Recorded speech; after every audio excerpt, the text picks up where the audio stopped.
Good morning or good afternoon if you're joining us from elsewhere in the world, as I know a few people may well be today. Welcome to the Connected Leadership Podcast and another live recording of the show. For those of you who are joining us for the first time, welcome. I'm Andy Lapata, and I produce and I record and host the Connected Leadership Podcast. It's a podcast that focuses on the role that professional relationships play in the careers and the success of business leaders. Don't have to be business leaders, can be leaders in other sectors as well. And we record the interviews live streamed on LinkedIn, on Facebook and on YouTube.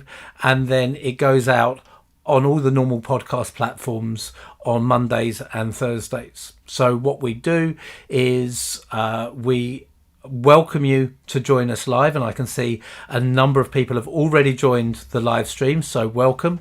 And you are welcome to engage in the conversation. So whether you are watching on YouTube, on LinkedIn or on Facebook, if you type your comments into the chat, then I should see them on my screen. And obviously I have to think about the flow of the conversation for podcast listeners when we publish, but I will try and address as many of those and build those into the conversation as well. So as you're listening, please feel free to type in, tell us where you are, where in the world, and I'll be able to see where you're watching this, and we welcome you to engage in the conversation as we go along. This interview will then be slightly edited, ever so slightly, hopefully, and then will come out on the Connected Leadership Podcast. We will be recording 2 interviews today with my guest. The first interview will be a reasonably long one, around 45 minutes, and we focus in on a key theme. Today's theme is leadership styles. And then the second interview is a shorter one. It goes out on a Thursday, about 15 minutes. And I have 3 set questions that I always ask my guests. So that's what you can expect. So as I say, if you're listening on YouTube, Facebook, LinkedIn, tell us who you are, whereabouts you're based, and it's great to have you with us. Tatum D'Souza, hello from Sri Lanka, where our guest is from. And I'm guessing there's a few people from that part of the world joining us today, because I know that Vidusha and Anton have been telling all of you about what we're planning today. So I have mentioned him. Let me now introduce my guest. And I have been working hard to try and get the full pronunciation of his name right, because with a surname like mine, I know how important that is. Zafrana, also from Sri Lanka, welcome. Thank you for joining us as well. You're both on, Tatum and Zafrana are both watching on YouTube, and I hope that you enjoy the conversation, and please do contribute your thoughts and your questions as we go along. But let me introduce the man that I know that you've come in all the way from Sri Lanka on YouTube to see. Mark Anthony is watching from the UK and live streaming on LinkedIn in about 20 minutes himself. So Mark, glad you could join us for the beginning of this first, just to warm you up and tee you up. So my guest is sitting there and he thinks I'm introducing him, and every time I start to, someone else comes online with a comment. So I shouldn't keep him holding any longer. Vidusha Nathavitharana, how did I do? I think I've still got a bit of work to do that. Way better than my university professors, for sure. That's good. Thanks, Good. Andy. I know there's a bit of work to do on that, Vidusha, and I know you appreciate that I have the same challenges with my surname as well. Vidusha, thank you very much for joining me. For those of you who don't know Vidusha, haven't come across his work before, first of all, he's joining us from the middle of the jungle. From the jungle of Sri Lanka. As we were chatting beforehand, I could hear the local wildlife abounding. Now, I had one interview that we did very early days of the Connected Leadership Podcast. I believe it was with Ruth Gotian, where I had a bird sat outside my window singing all the way through. And you could hear it all the way through the interview. I've got a feeling that we're going to get a range of birds, and they're going to be a lot more colourful than the ones we have here in Hertfordshire. Along with a few visitors, yes. A few visitors, some frogs, some birds. No tigers? No or tigers, anything like that. thankfully. I don't know the which of the big five you have in the Sri Lankan jungle, but I'm We have hoping leopards. you have We have leopards. leopards. Fantastic. Well, I guess that we could theme this on whether leopards leaders like leopards can change their spots. There's something within that. So Vidusha is a leadership trainer. He's a leadership coach. As well as an HRD consultant, and he's been conducting cutting edge leadership programs for 15 years, I think, around the world with global corporates, a number of household names that you know. He's contributed to and published over 50 books. And he's, I think, one of the first in the world to create an assessment on the back of some leadership training. Vidusha, tell us a little bit about that first. Well, I think what we did was to look at how leadership training programs can actually give verifiable and quantifiable ROI. Right. There's a lot of puns on the word. And there you go. That's what you have when you you conduct an See interview. whether We lost you for a second there, Vidusha. Can you hear me? okay. Okay. So you were talking about Yes, sir. puns on the words on the phrase ROI, and then we lost you. Yes, because lots of people do say it's return on impact, and we wanted to make sure that people understand that there's return on investment. But the challenge was to make sure that there was a direct correlationship that can be shown, so that any organization that invests in training actually looks at it as an investment, and not just as a cost. So that's what we Yeah. did. Yeah, and it's an important way of looking at it.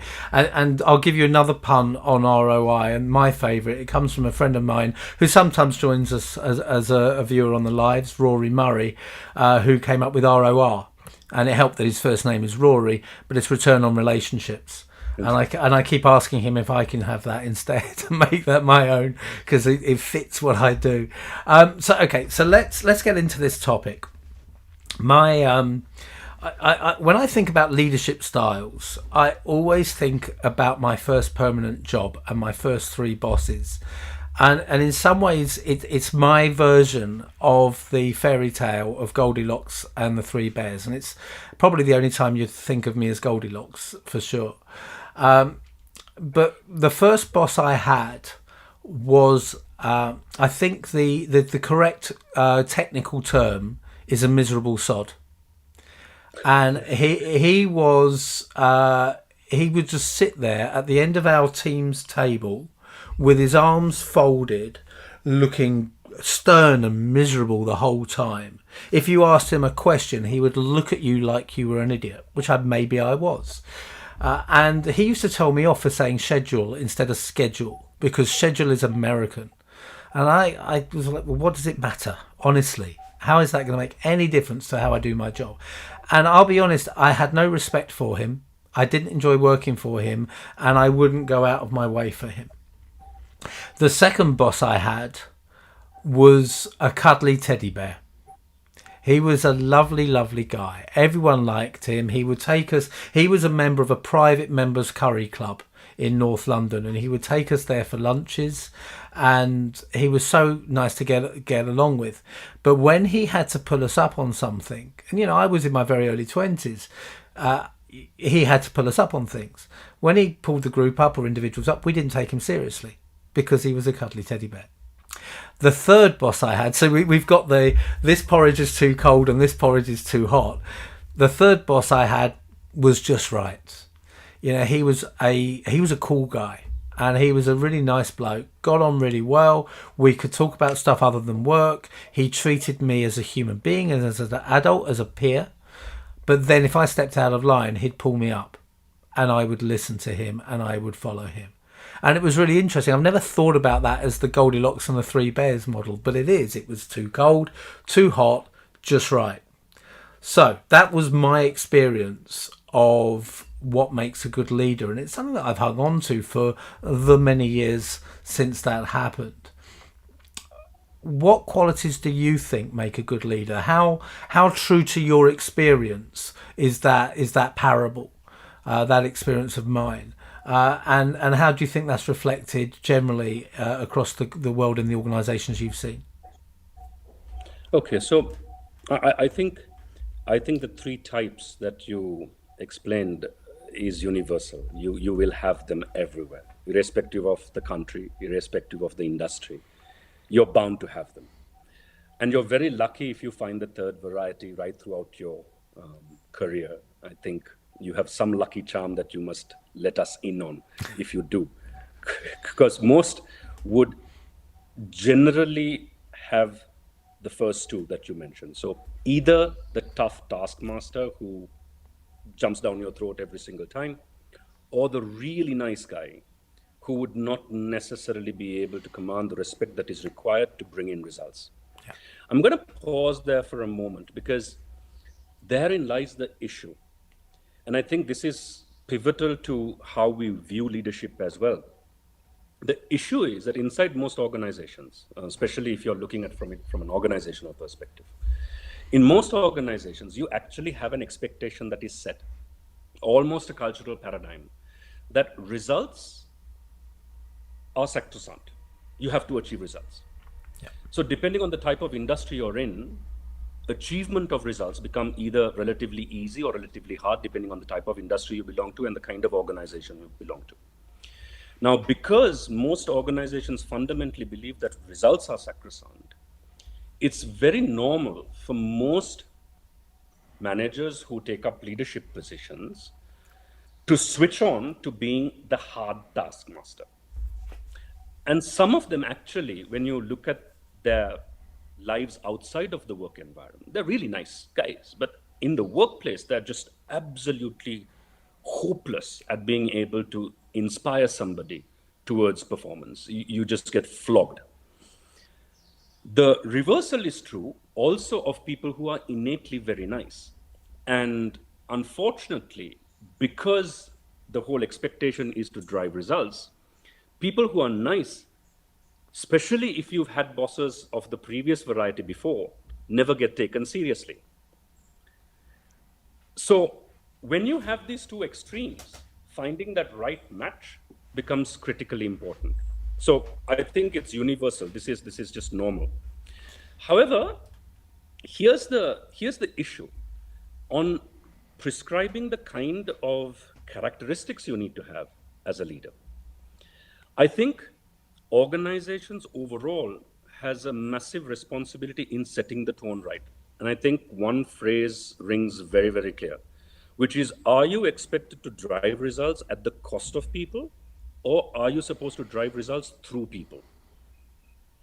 Now, if you don't clarify that, you're almost driving everyone towards being absolute slave drivers who wouldn't care about people apart from having a drink with them afterwards on a social front. But in the workplace, it's hardcore. This is what needs to be done. And if you haven't done it, well, you'll have my wrath. And if you are brought up in that environment, we mimic our superiors most of the time. And when we come into management positions, that's exactly what we do. And it propagates itself as a culture.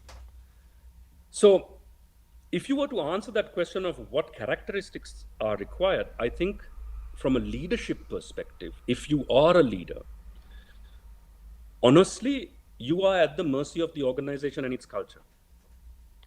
So in that sense, I'm careful in prescribing it. I would tell you about the ideal kind of characteristics you need to have, but I want to qualify that statement because the ideal doesn't necessarily hold true depending on the organization that you serve.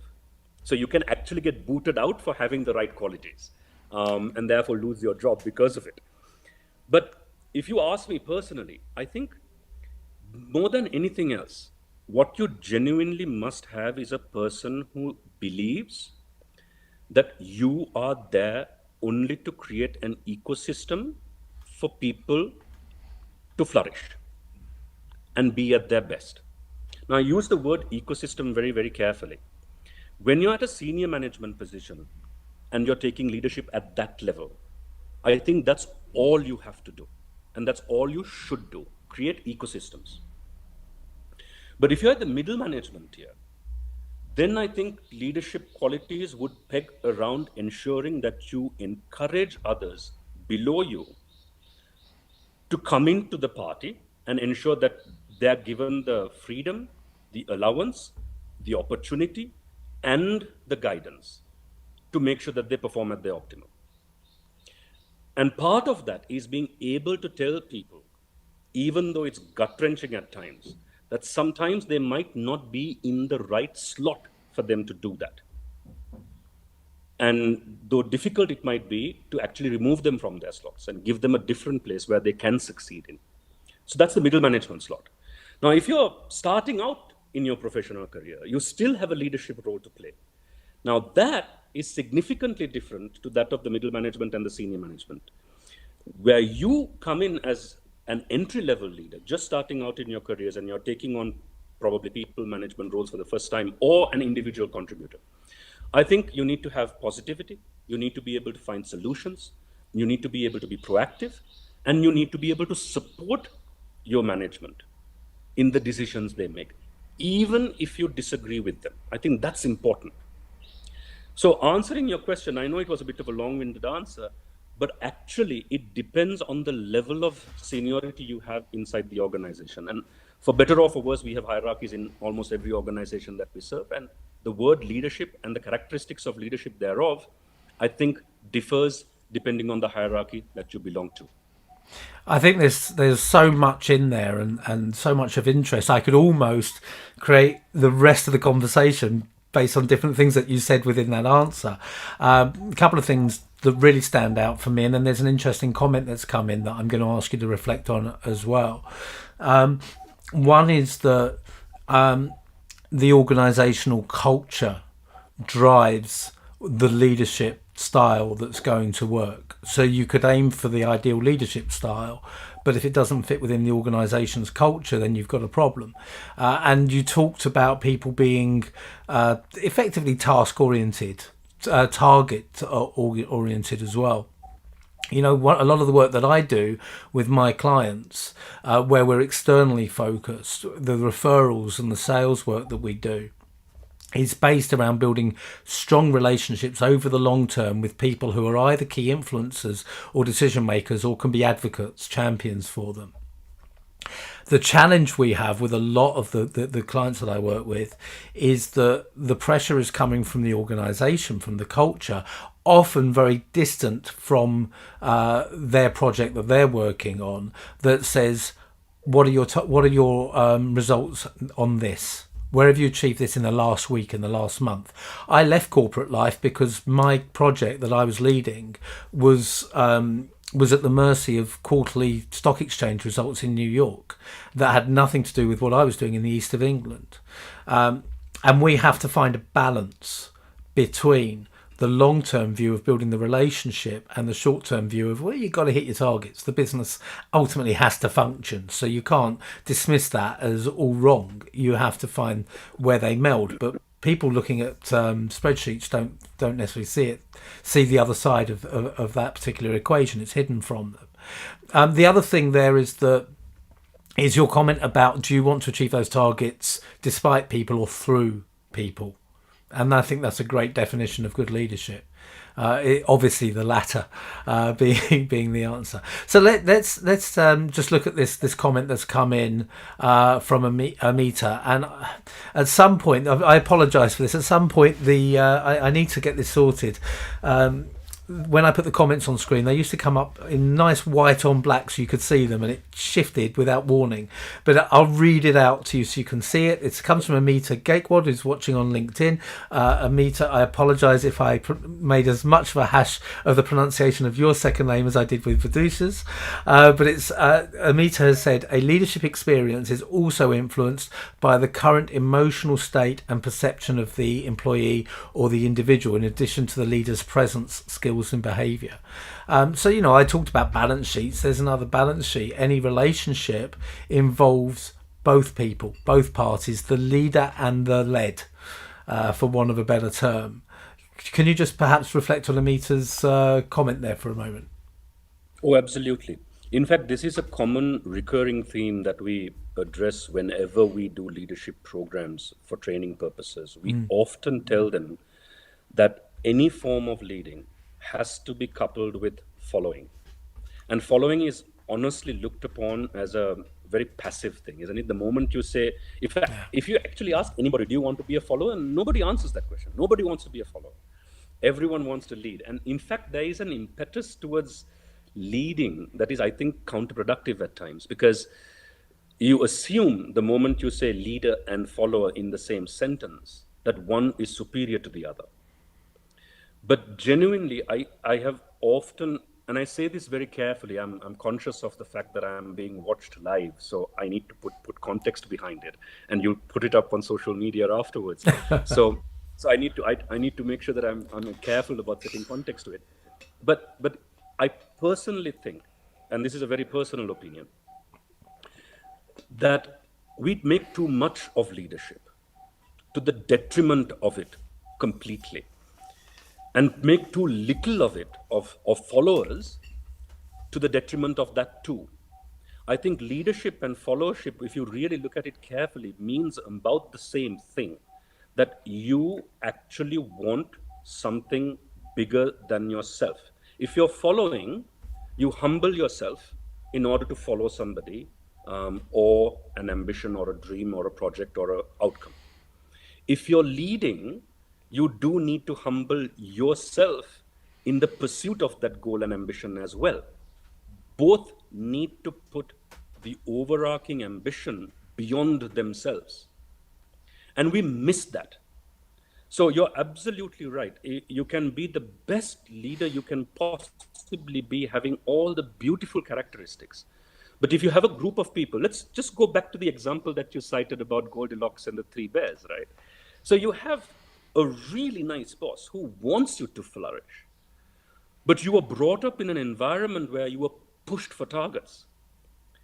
And the moment that push is eased out, you don't know what to do with yourself because you were not groomed in that environment. So in comes a boss that actually wants to empower you, but you're ill-equipped to be empowered to begin with. So having a very specific set of characteristics and idealizing it, I think, is the wrong way to go. Leadership should be and must be in the practical domain, not in the idealistic domain.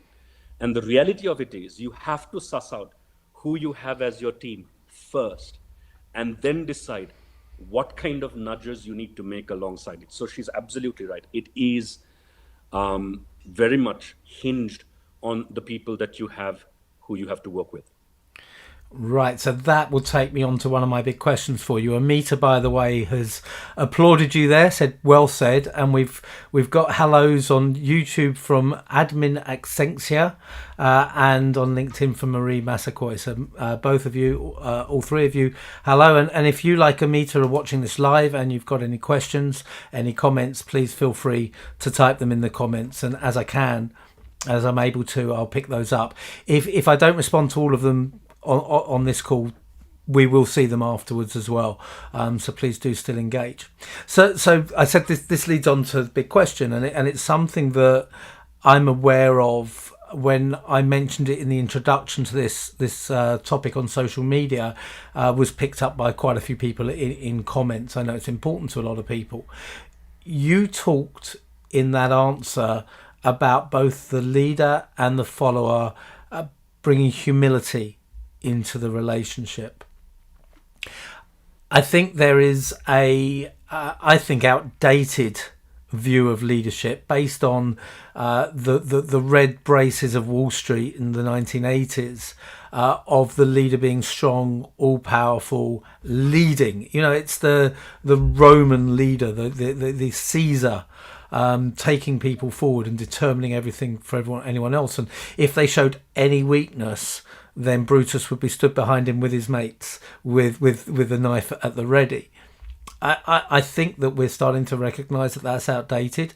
Since I wrote Just Ask, I've been asked time and again, including by your organisation, to write articles about vulnerability in leadership. So I want to build on that conversation about humility and look at your perspective on how vulnerable leaders can be, and when is the right time for a leader to show vulnerability, and when should they show strength, because there must be a place for that Caesar complex, if you like. But when is it right to be Caesar, and when is it right to be vulnerable? Okay. Before I answer that, let me just qualify the statement vulnerability. Simply because whenever we have conversations around vulnerability, I find that people misunderstand the term.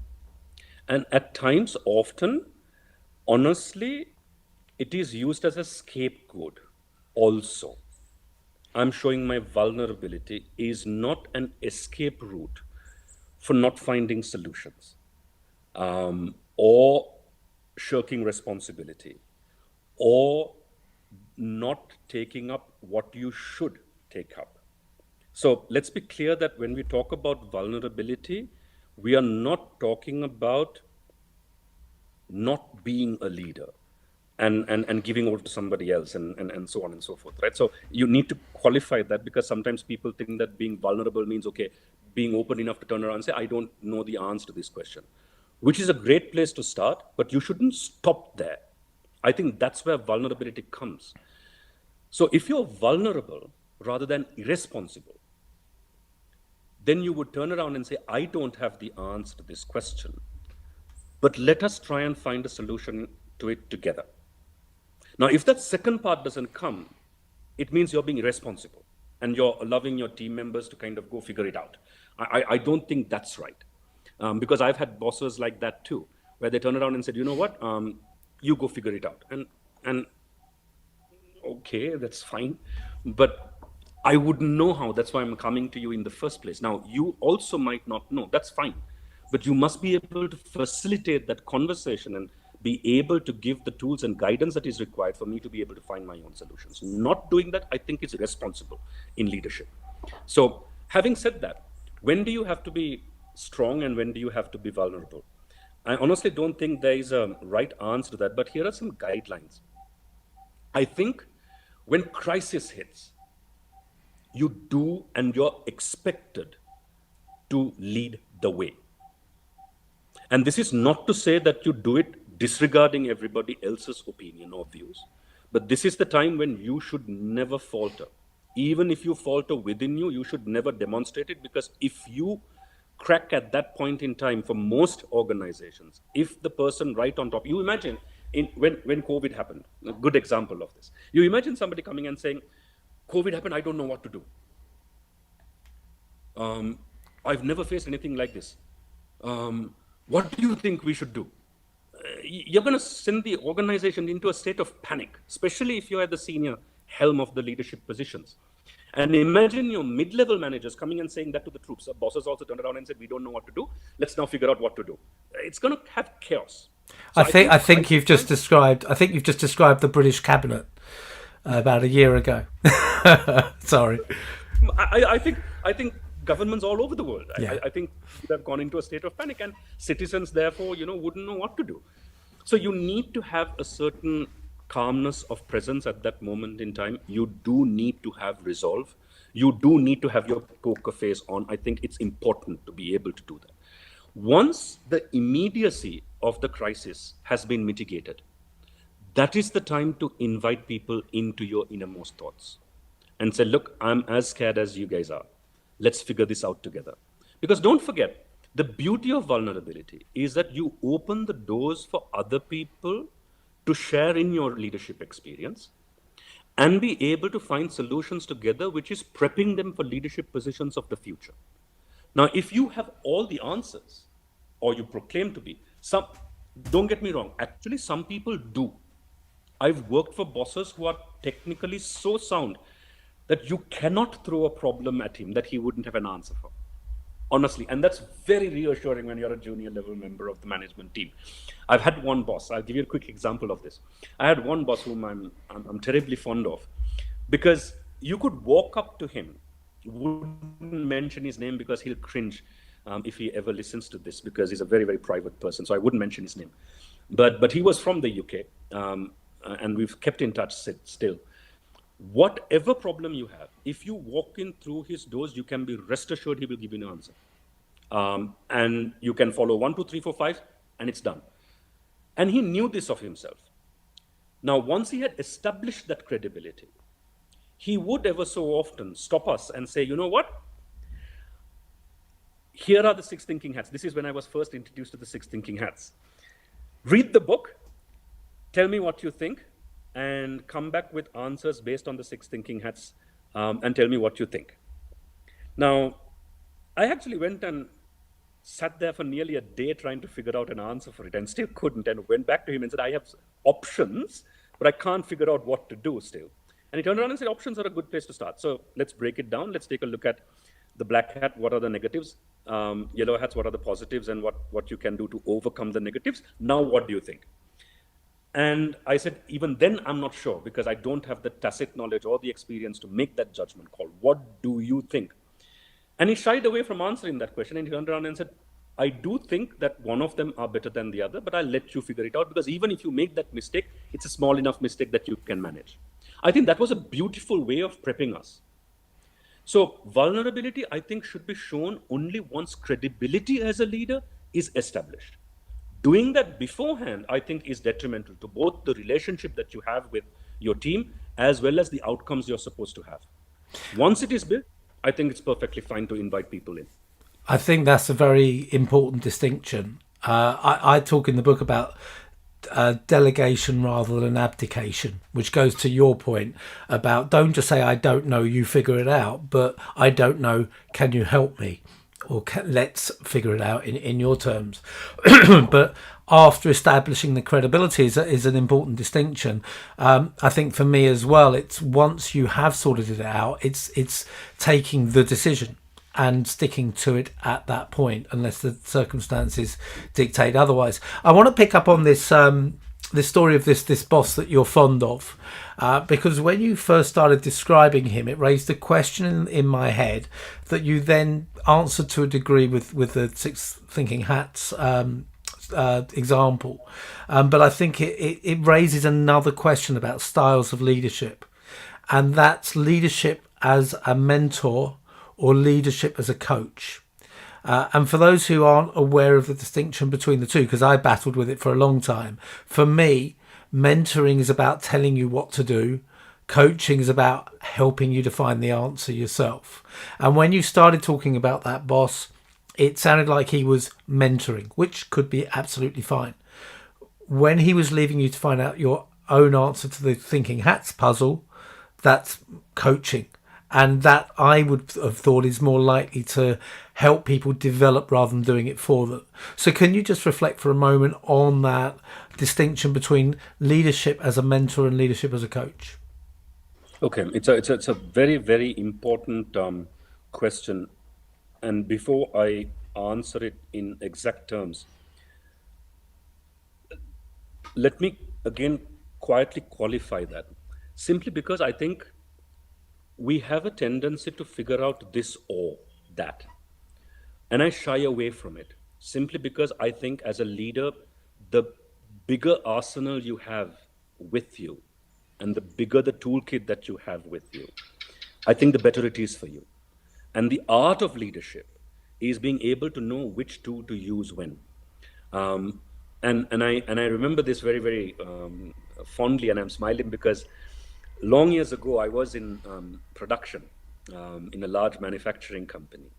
And I remember walking in and seeing toolkits that engineering uses. And you see some of them never gets used, apart from one specific moment in time. But at that moment in time, if you didn't have that tool, you'll make a right royal mess out of it because none of the other tools will work. So part of leadership and part of a leader's role is to be able to equip yourself with as many toolkits as you possibly can harness over time, which is why I believe in lifelong learning, because if you stop that process, I think you really do yourself harm. So answering that question, mentoring and coaching, I think, are both important, and there is a space for both of them in the leadership journey, both for the individual who's leading as well as the person who's led. I think initially when you start, and people do make this mistake in thinking that you need to coach rather than mentor. And I think it's a horrible mistake to make because I do remember very, very distinctively being new to my job, not knowing what to do, completely in the deep end, so to say. Now, people do turn around and say, you must throw people into the deep end and see what happens, right? You know what's going to happen. 90% of them will drown if you didn't know how to swim first. So teaching you how to swim is a mentoring process. However, once you have learned to be able to inspire the confidence in you, to be able to push yourself a little harder, look at a different angle to it, is a coaching process. So I do think when people come into an organization for the first time, fresh off university, I do think it's very, very important to mentor. And I have been found guilty for saying this, but I will say it nonetheless. Lots of people turn around and say, look, if you want to be a leader, you don't necessarily have to be technically competent. I disagree. I think a certain level of technical competence is important, especially at mid-management tiers, where you have to groom and mentor the juniors below you to be technically very, very competent. How can you do that, and how can you give that guidance if you're technically completely incompetent? You can't be incompetent. Can you be the best in your field? Do you have to be the best in your field to lead? Of course not. But you need to have sound basics in place first. So when people join in raw, new, fresh, do take the time to mentor them. Do take them through the paces, 1, 2, 3, 4, 5. Teach them the tricks of the trade. Get them to experience it for themselves so that they have context. Once that is in place, never make the mistake of mentoring them beyond that.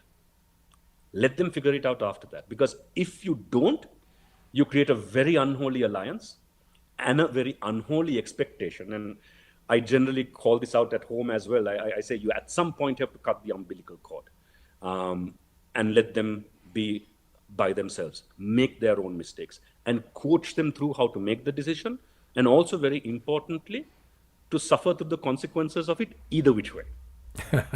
Because I think that's what it is all about. Because any decision you make can go horribly wrong. No matter how much of preparation you put into it, no matter how much of data analysis that you put into it, it can still go horribly wrong in its execution.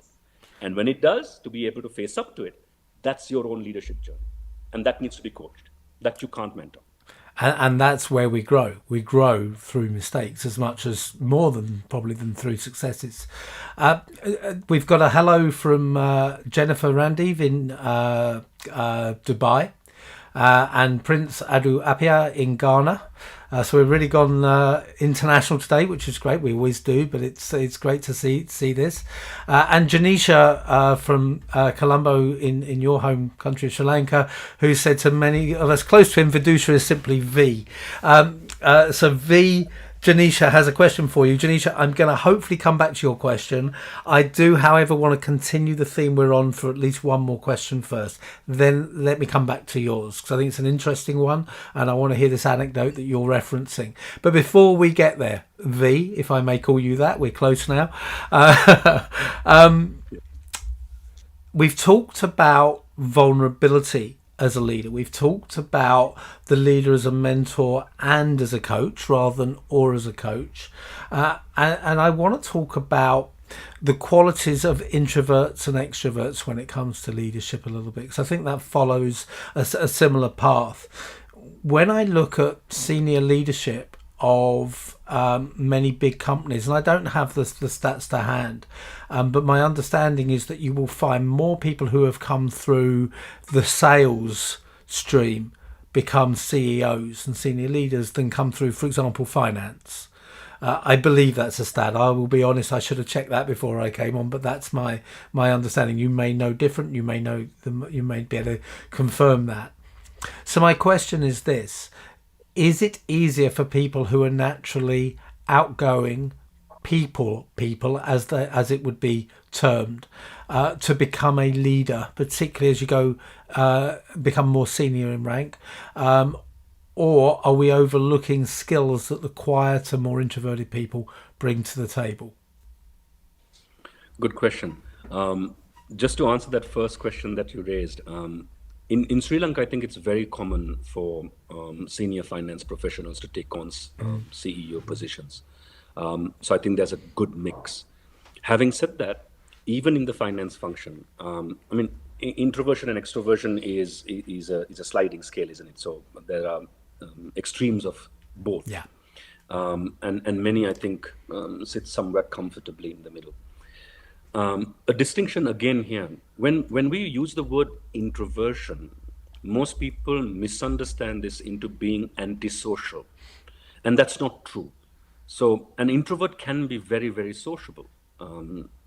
However, most of us associate introversion with people who wouldn't ever go to a party and is going to read a book under a tree with a hot cup of coffee rather than going dancing out on a Friday night, which I think is a wrong generalization of it. Even I'm guilty as charged of drawing that picture just to draw the example from an extreme perspective. But most introverts are not shy or unsociable. Shyness is a different conversation to have to introversion. Now, does it help? And if you haven't noticed this, actually there are some paper advertisements that actually ask for extroverts in senior management categories, right? You actually list it out as a characteristic. So I think that's a good place to start, to say, don't generalize a leadership role. I think there is strength and merit in an extrovert. There is certainly strength and merit from an introvert. Once again, what you need to ask is, what type of person can and should or must be here at this moment in time to steer the organization? And if you actually ask that question and list out the characteristics without looking at introversion or extroversion, you will find that either an extrovert or an introvert can do the job. Now, sadly, that's what we don't do, especially when we recruit. We don't necessarily list out the characteristics that are required. So if you take a look at being able to make a solid decision, being able to get along with people, being able to inspire them, being able to ask the hard questions, being able to make the tough choices, what has introversion or extroversion got to do with it? Nothing to do with it. Either one of them can do it. But since we don't ask the question, we associate it with one or the other and then broadly generalize to say, no, extroverts are probably more suitable for senior leadership positions. However, this much must be said. I genuinely believe that a combination of both these individuals at the top makes a very potent force. And I've seen this. Can I quickly digress for a moment? Yeah, sure.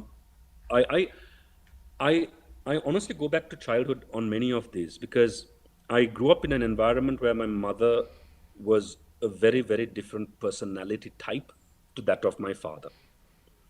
And growing up, it became very natural for me to be able to play to both sides. My dad was the quiet one. My mom was the more vocal one.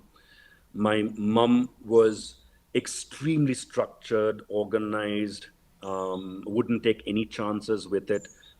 She would plan even holidays, exactly where you will stop, what time you will start, or the whole 9 yards.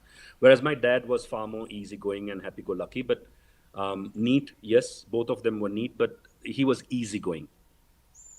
My dad was very much the extrovert in that sense. My mom was more the introvert. So they had completely paradoxical personalities, polar personality differences. And actually, I'm to this date quite surprised that they are married still, because ideally they should have just killed each other. They should have, ideally. But the only thing that drove both of them to kind of raise me as well as go through life is a common set of values, which they both ardently believed in and which was sacrosanct for them. And that made everything else work. And I often draw on this when we ask this question of leadership, because most of the time you find personality clashes between leaders. And I often think that is because they don't have anything bigger to work on together. And I find that when you do have something bigger that both parties believe in, the polar opposites complement each other beautifully. And I've had the fortunate experience of having one of my subordinates. I often talk about the two of them, Bimsara and Sajid. So Bimsara was your archetypical raring to go, let's go get this done. He's completely risk averse. Anything I say, he will jump at it. Complete supporting. On the other hand, Sajid, you can tell him absolutely everything, he'll find fault with it. And he will find some risk in it. And he will tell you, look, you're going to make X, Y, and Z mistakes. And I found this beautiful because every time he brings up a risk, we would sit down and write down what he's saying and find contingencies for it. And you can be rest assured 90% of the time, what he says happens. And because we listen to him, we are prepared. And it worked because all of us were young enough, and at the same time, we had lots of big, ambitious targets that were given to us, and we put our heads together to make that happen versus worrying about whether my personality clashed with your personality and the way you looked at it was different to that of mine. So I honestly think at the senior management level, if you have a CEO who's extroverted, you really do need a second in command to be introverted. And if you have an introvert right at the helm, you do need to have that extrovert as your second in command, because the symbiotic mix of that is what I honestly think will give you superlative results. One without the other, I think, is deficient. And we can't be both, unfortunately, all at the same time. Although we're all somewhere, as you say, on the spectrum between the two. But yeah, I think, any leadership team needs to be a blend of personality styles, of perspective, of ways of approaching problems. All of those things will make a big difference in the results that you get. And yeah, I think that was a great way of positioning it. Admin Accenture on YouTube has said great distinction, has elaborated about extroverts. And we've also got Niroshan Pereira saying fantastic Vidusha, and Oscar Del May from Fiji finding it really interesting as well. I promised that we would get to Janisha's question. I think we'll make this an interesting anecdote, I hope, that maybe we'll finish on, and is a bit of a build, because you started to introduce us to your family, and Janisha has said, V, please do share an anecdote from your family on how hierarchy can be turned upside down sometimes. She's putting me on the spot. She knows me too well. So, all right. Once again, before I answer the question, context to this. You do have to understand that when I say this, you all don't know my dad, so I don't want to sound wrong by him. But they grew up in an era where a hierarchy was a given. So you can't blame them for believing in it. And growing up in that environment, I must admit, I often tell people that if you're taking a putt shot at anything, first of all, you must have an alternative to move into. So if not a hierarchy, then from an organizational or even a family context, what should it be? Should have been thought through before we dismantle the old. I think one of the biggest mistakes we make is we dismantle the old without having figured out the new. I think that's a massive mistake. You should have at least conceptualized what you want before you kind of get rid of whatever you have. It's a bit like selling your car and then trying to figure out what new car to buy when you haven't even done a market study of it, and you realize that you can't buy a new car. And now you've gotten rid of your old car. What do you do at that point? So when I generally throw putt shots at hierarchy, I do so carefully because I do not want to sound irrelevant towards hierarchy. I do believe hierarchy is required. I do believe that hierarchy has held us in good stead for eons. Ever since human civilization has existed, we've had a hierarchy. But what type of a hierarchy, I think, is the more pertinent question to ask. Because I honestly do find that if you have a hierarchy that is based on meritocracy, it works quite well. And there's no shame in saying that. So anecdotal story. So let me tell you this. So my dad comes from this kind of era where hierarchy was sacrosanct. And it was a lesson that I learned very, very well, very early on in life. And I'm grateful for him to having taught this, because when I was small, I was a rebel. Well, I still am to a certain extent, but I think not having hair makes you think a little deeper on things rather than react. And I used to have huge problems with my mom simply because she was a neat freak and I wasn't. To be fair by me and to make sure that I bail myself out, I'm conscious and I'm neat, but not to the extent that my mother is. So my room generally for a boy who's 13, 14 years old, I think my room was relatively neat, relatively tidy. I knew where everything was. But my mom would come and tell me all the time, not tell, but nag at me, saying it is hopeless as a, from a neatness perspective. And I used to get really riled up over this. So one day we had a massive falling out. And as with all these things happen, it goes up to the Supreme Court. And my father is a very ritualistic person, where he would have a certain ritual that he follows every single day, and he wouldn't break it for anyone. So he'd come home, take a shower. I often joke about the fact that he used to shave for the second time when he comes home. And I asked him once, why do you do that? And he, with a very sly smirk in his face, he turned around and said, "You go to work now, you shave, right?" And I said, "Yeah, I do." So I said, "But you come back also and shave for the second time. Why is that?" And he says, "Why do you shave when you go to work?" And I said, "Well, because that's the standard practice. You have to look right." And he says, "Well, when you come back home, you have your mother, and she's my wife. I think I need to look my best for her too, as much as the boss." And it stuck with me, and I must admit, it made perfect sense when you put it that way. So he would shave, put his aftershave, get into a sarong and a shirt, come outside, have a cup of tea or plain tea, have a cigarette, and only then will he talk to anybody. And my mom knew better than not to disturb him until he has finished this ritual. So he came home, took a shower, took his shave, put his aftershave on, got into his sarong and his shirt, went outside. My mom came and kind of told, "Look, what a bad son I've been," and so on and so forth. And I was pretty sure that I'm going to get reprimanded really badly. So he sat me down and he turned around and said, "What's this problem? Why are you having problems with your mother?" And I turned around and said, "Look, my father taught politics at university." So I told him, "Look, let me tell it to you in your words. Any nation has sovereignty. If there's a demarcation of a land area and it is a sovereign nation, it has every right to defend its borders from internal or external threats, including the use of force, which is what sovereignty is all about." So he smiled at me and said, of course, this was spoken in Sinhalese, and he smiled at me and said, "You've been listening to my lectures. Very good. And you're spot on. Absolutely right. I agree with you 100%. And I was very happy. I was in my head, the scoreboard was ticking, Mom used to call me baby. So baby 1, mom 0, and he waited there for about a good 5 minutes and then turned around and said, "Look, son, but do remember that what you call your room is inside my house.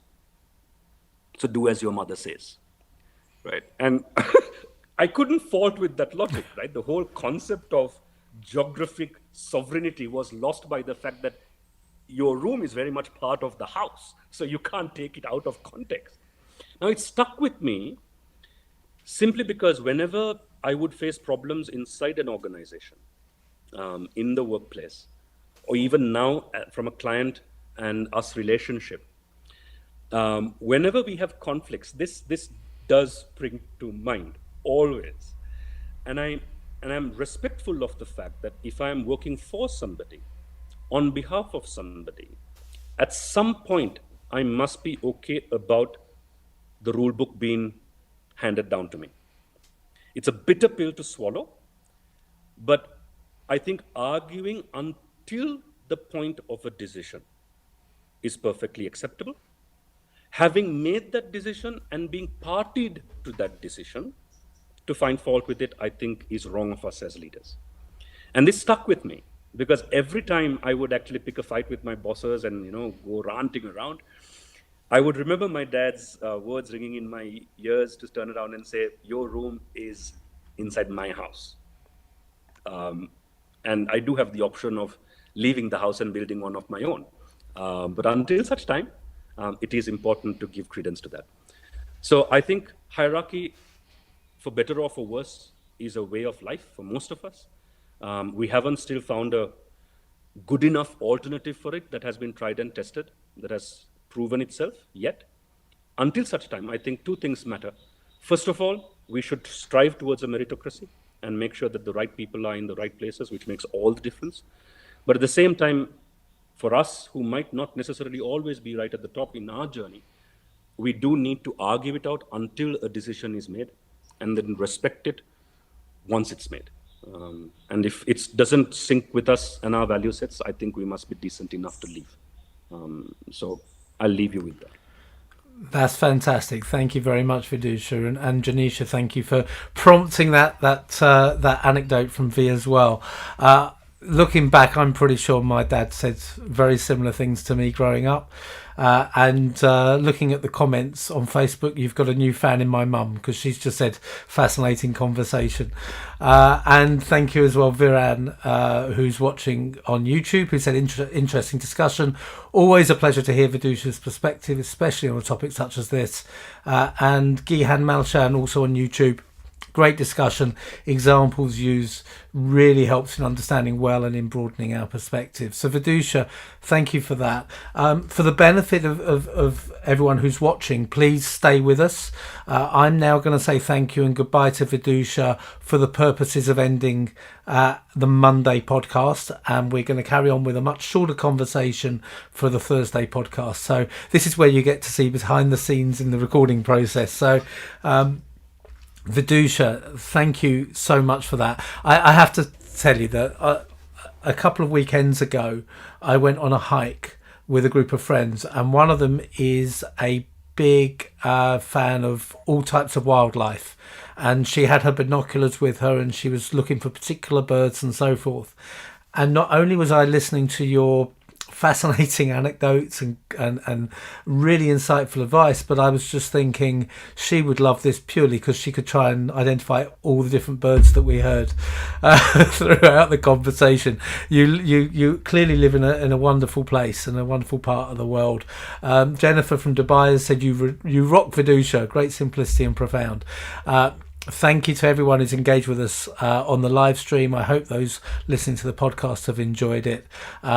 You're coming back to us on Thursday to talk about professional relationships in your career. But in the meantime, thank you very much. Okay, and Tatum D'Souza said awesome discussion. We're going to carry on that awesomeness. So I've done that little bit of a close. We're now going to go straight into our second interview. So thank you very much. Do you need to take a sip of water from your huge bottle of water? I did bring a glass just to make sure that people don't think I'm taking a swig off. It's one will show everyone what you've got your water in, Vidusha, and we believe you. So this is my favourite water bottle in the world. Take a sip, and we'll go if you need it.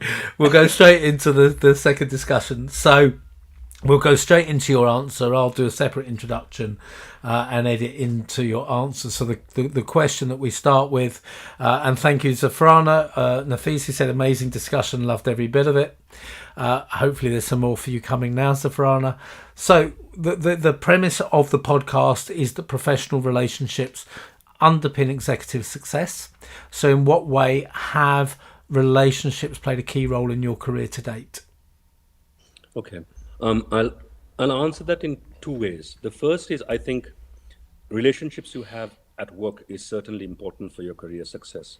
But I'll start by saying that I honestly think you really need to make sure that your spouse, your partner, and that relationship actually grows as much, if not more. Because genuinely, in my entirety of my career, to this date, having started out my career, in a corporate and then starting out on my own, I honestly think that if you don't have that baseline sorted, everything else that you build on that doesn't work. So my foundational piece is always about family and friends. And your career comes on top of that. If you don't have that base, I think whatever you build on top of it is very shaky. So make sure that you do find the right partner. I know there's nothing called a right partner. You have to work on that relationship, but it's important to have their support, parent support, and much of that is built around trying to explain to people the vision you have for yourself, and you need to involve your family in that conversation, even your children. And that's important. I think that's a foundational beginning.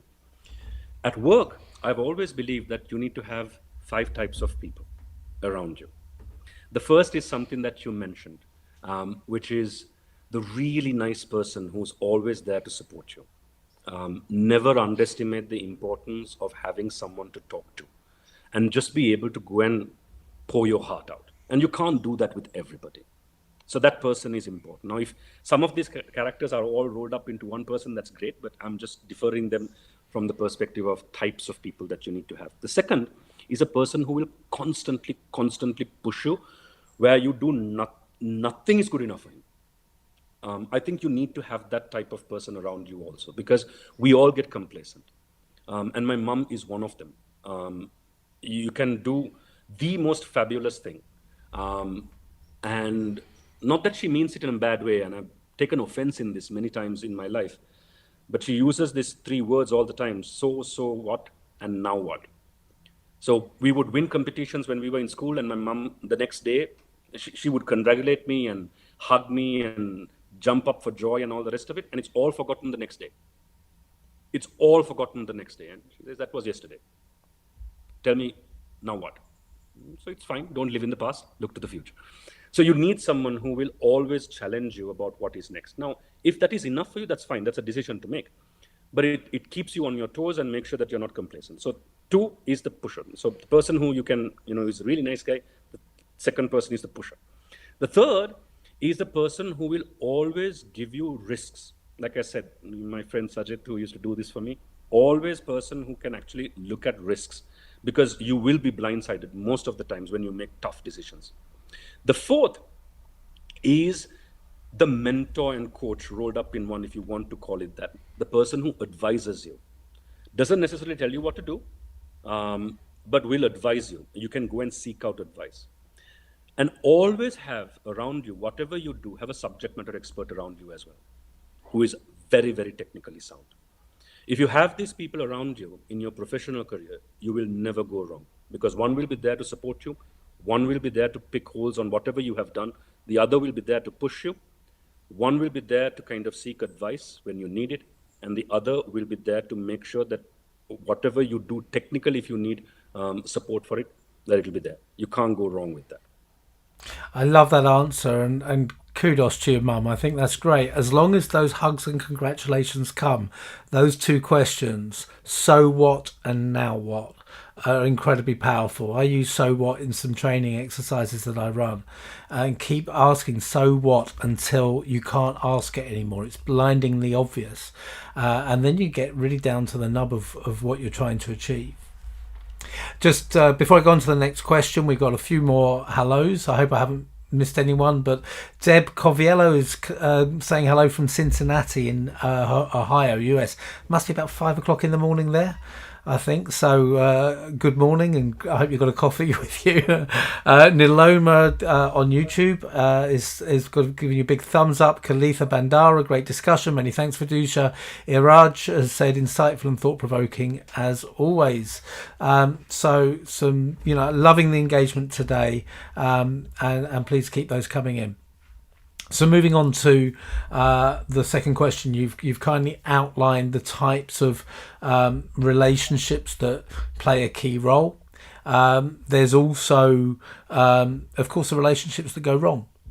And what I would love to hear from you is where they've gone wrong in your career. You don't have to name and shame. Sorry, there's my alarm going, telling me to stretch. I forgot to turn that off earlier. So where have relationships gone wrong for you in your career? And most importantly, what have you what have you learnt from them? Sure. I think looking back, I have had probably more bad relationships than I've had good ones. The good news is, as I said, my mum and dad looks at these 2 things very differently. My mum always tells me to introspect and look at what you did wrong. And if I take that too far, my father is there to come and tell me some people ain't worth it also.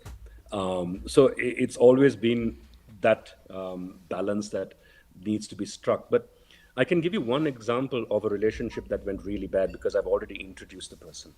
So when Sajid first joined,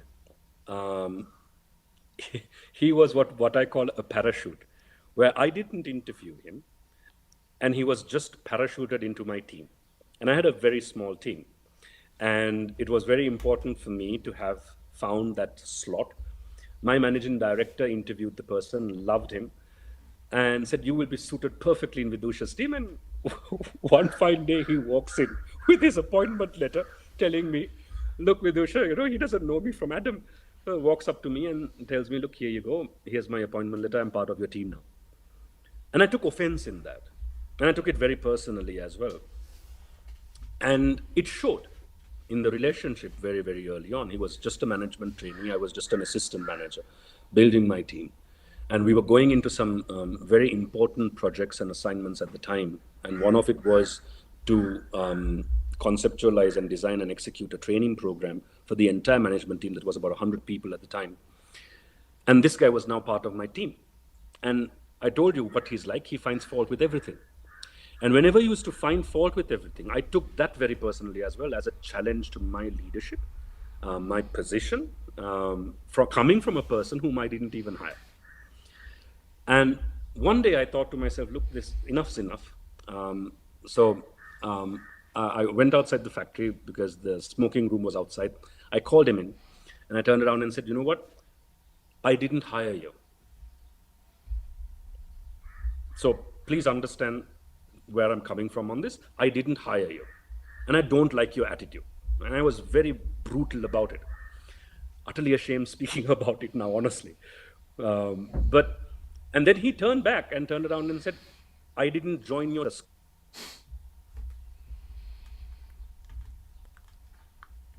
fair and square. And amazingly, after a while, when we did our first project, whatever he found fault with, it was very, very clear that he had thought about it and he was right. And it was a very bitter pill to swallow, to accept the fact that I was wrong. And I didn't know as much as him when it came to, certain risk aspects.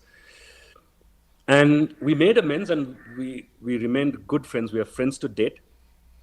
And believe it or not, he actually went on to become an assistant manager himself, went on to head up risk and compliance for a multinational corporation that we were part of. And it did fabulously well. And if ever I have grown in my career, it's because of Bimsara and Sajid in my normative years. And I often cite this as an example of a relationship that went horribly wrong, that eventually turned up into being one of the best things that could have ever happened to me. So whenever relationships do go wrong, I do ask myself, how am I feeding this? But I'm also only human. There's only so much I can do. But there's I think, 3 things to kind of really pay attention to here. First of all, even if a relationship goes bad, I think it's important to understand that person is not a bad person. It's not a bad person. I often use the example of chemicals, right? So oil and water doesn't mix. There's nothing wrong with oil. There's nothing wrong with water either, right? Both are useful in their own sense, but they can't mix. So if you've tried everything you possibly can, you need to be able to part ways, giving due respect and acknowledgement about the fact that he's not a bad person, simply because you can't get along with me or I can't get along with you. So number 1. Number 2, even if it goes bad, there's something that you can learn from him or her, and that always enriches you. And finally, and very importantly, even if the relationship goes bad, and it has gone south really bad for me many, many times over, I think you must open yourself enough to the possibility that if that person ever needs help from you, that you will give it. Because otherwise you lose humanity. And if you've lost humanity, I think you've lost everything else. I think that's a really great perspective on it. Whenever I ask this question and someone's going down that road, I'm human as well, and I might teach professional relationships, but I'm not perfect and I have my fallouts. And I always reflect on perhaps the latest fallouts or something that's gone on in my life relatively recently. And I think that this oil and water don't mix idea is a really great metaphor for it.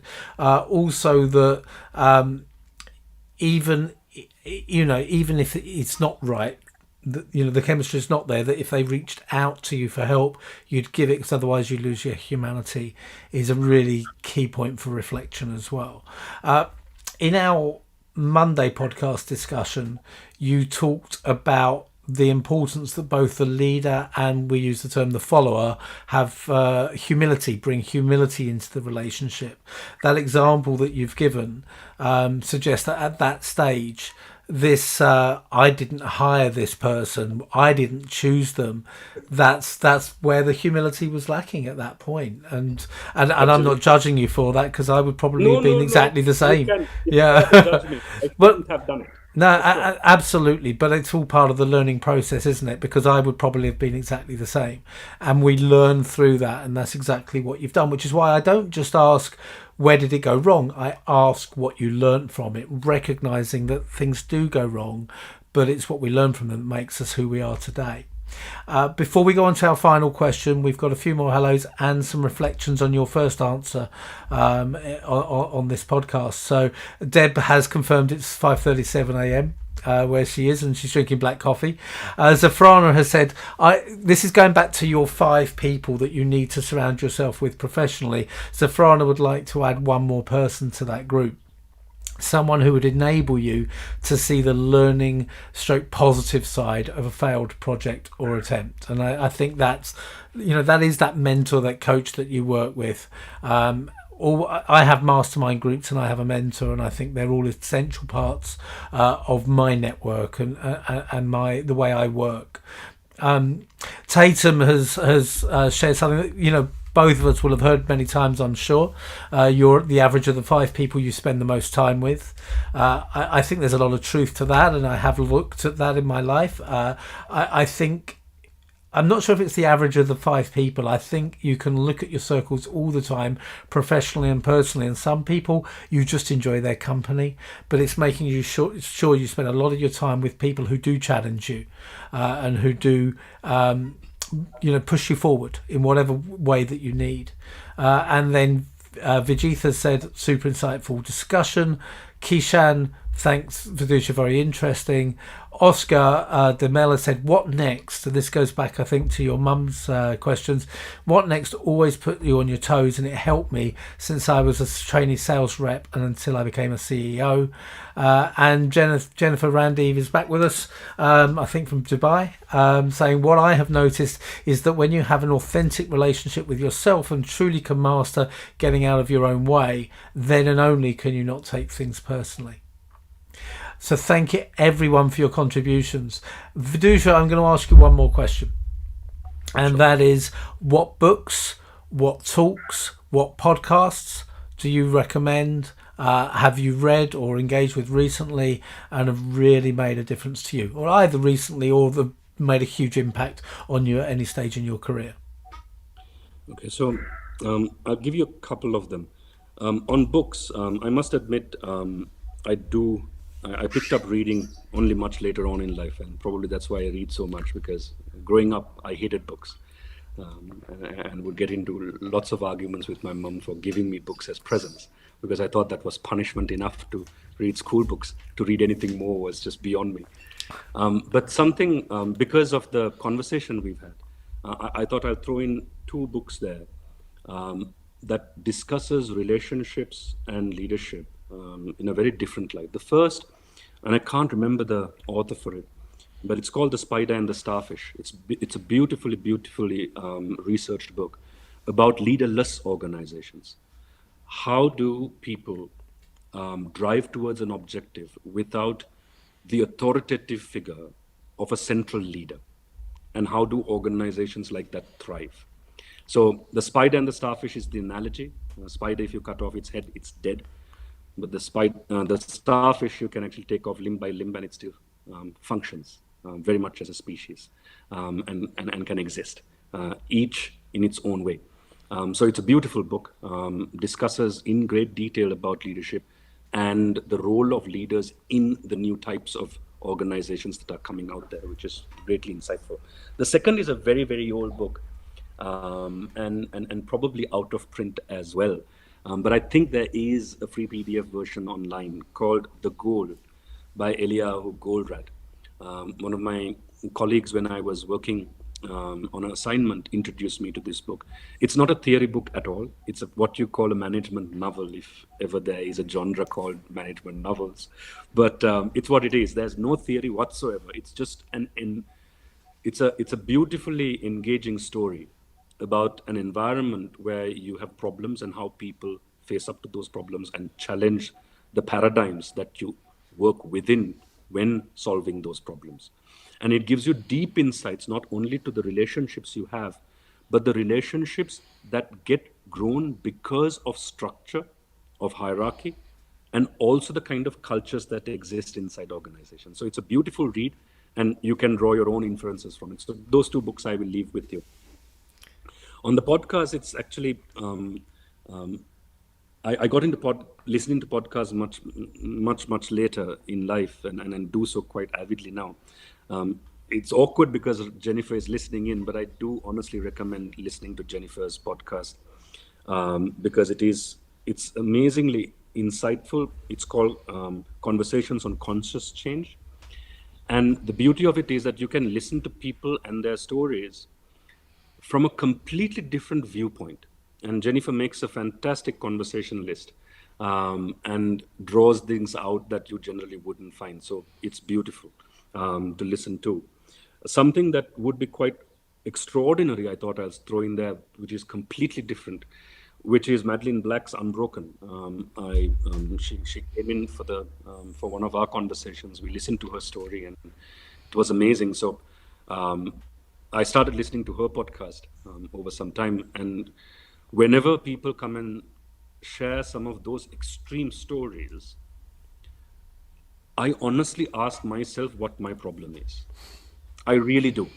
So whenever I go through a crisis, I remember one of those, and I ask myself, look, mate, you don't have a problem, period. Compared to many who comes on her podcast. Almost anyone who has come on her podcast compared to my life, I honestly don't have a single problem to deal with, to contend with. So those have helped. So yeah, those two would certainly be out right up there.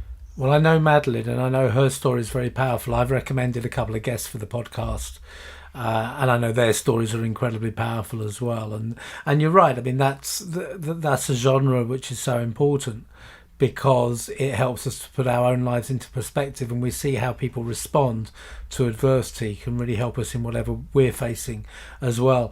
Anton has posted on YouTube Ori Barfman, Barfman, who she was the author of the second book that you mentioned. So thank you for yes. Yeah, that was the first one. So that's the Spider's Web and the Starfish, or the Spider and the Starfish. So thank you very much for sharing that, Anton. Vidusha, I have found it. I use this word every time. I'm trying to find a different word, but it's been fascinating. It's been really insightful. I've enjoyed the conversation a huge amount. I've also enjoyed the engagement from everyone who's joined us. So thank you very much for doing so. For those of you who have joined me for the first time, and I know a lot of Vidusha's friends and followers have joined this conversation, if you have enjoyed this, I have lots of conversations like this on a regular basis, both on LinkedIn, Facebook and YouTube, and then they move through to be published on the podcast shortly afterwards. So you can access the podcast through the link you can see on the nameplate on the screen, which is podfollow.com/connected leadership. If you prefer this format, then you can subscribe to my channel on YouTube while you're there. You can follow me on LinkedIn. You can follow me on Facebook, and be notified when something comes up live. My next live is scheduled for 2 p.m. BST. That's 9 a.m. Eastern Time US on Friday, so in a couple of days' time, and that is with Sabra Horn. And Sabra has just stepped away from her job as a very senior leader in the US's National Cyber Intelligence Agency. So that's a really exciting podcast with some of the big hacks that we've seen recently, like the big pipeline hack a few weeks ago. Sabra's very aware of what's happening there, probably been involved with a lot of that and can shine some light on that, as well as talking about how our relationships and the way we lead has to take into account all these shifts in technology. We've got some other really interesting guests coming along, including the guy that the film Cool Runnings was based on loosely. So do subscribe on YouTube, follow me on LinkedIn, and make sure you get that. And please subscribe to the Connected Leadership podcast at your podcast channel or through Podfollow. It would also really help me if you've enjoyed this, if you can share this with your network, point them this way, and perhaps leave reviews or ratings on the podcast channel of your choice. So Vidusha, thank you so much for joining me.